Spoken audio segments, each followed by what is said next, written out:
In this video, I'll show you how to make your rednote account private. In just a few simple steps, the process is pretty much the same on both iPhone and Android devices.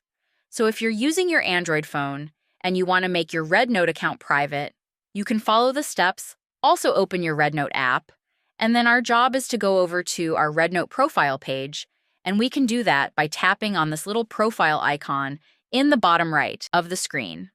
We're now on our profile, and we have to access our app settings from here. You can do that in two ways. Either find this little gear icon at the right side of the screen, and this should be just next to the Edit Profile button.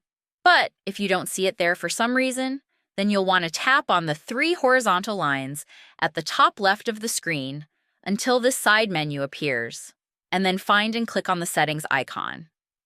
Right here, we're now on the Settings page.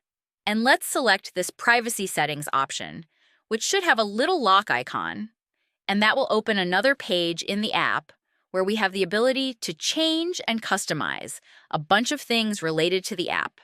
Privacy. There isn't a private account option, like we have on TikTok or Instagram, but it's called Protection Mode, and it should be the first option from the top. If you want to make your rednote account private, just enable this switch right here and turn on Protection Mode, and then your rednote account will become private.